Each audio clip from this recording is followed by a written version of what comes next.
aisle agree that police reform is a top priority, but so far they've been unable to come to a consensus. Marshall Keeley is here to break down two bills introduced from opposite sides. He spoke to a local U.S. congressman this week. Marshall? Congressman Fred Keller says he's had conversations with police departments and officers all across the Commonwealth on police reform, and he says he felt that the Justice Act addressed their concerns.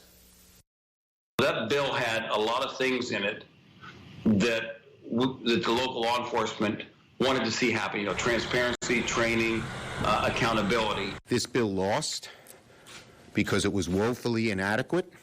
It never would have passed, and McConnell provided no path to improve it.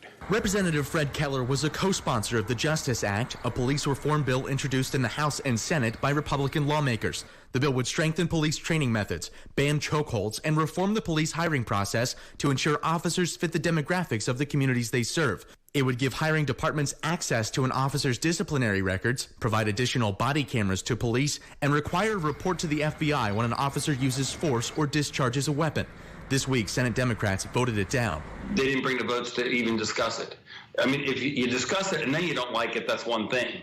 Instead, Democrats introduced the Justice in Policing Act in the House. The bill prohibits police discrimination based on race, sex, or religion, bans chokeholds, and bans no-knock warrants in drug cases. It would require officers to collect data on investigations and account for key demographics. The bill would also establish a national police misconduct registry, preventing some officers with disciplinary records from being hired elsewhere. The act requires body cameras for transparency and accountability. This is not the time for half measures. It's not the time for further study.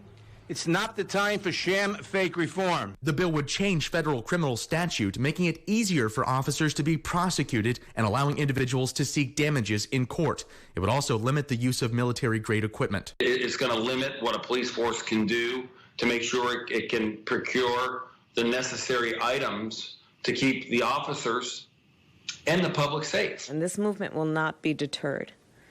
This movement will not accept anything less than real, substantial, substantive solutions, which are the solutions that we have offered in our Justice and Policing bill. The George Floyd Justice and Policing Act passed in the House yesterday, but is not expected to pass in the Republican-controlled Senate. I fully believe this chamber can do the right thing and craft a bipartisan bill together.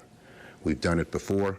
We can do it again. Let's come together and let's do things that will benefit both the communities, make sure everybody gets the equal justice they deserve and respect in the community and in our law enforcement. And if there are people that are behaving inappropriately, certainly they need to be held accountable. Speaking on the Justice in Policing Act, Democratic Speaker of the House Nancy Pelosi said the Senate now has a choice: honor the life of George Floyd or do nothing. Keller says he believes lawmakers need to show the American people they're listening to their concerns and actively addressing the needs of communities and law enforcement. Reporting live in Blair County, I'm Marshall Keeley, 6 News.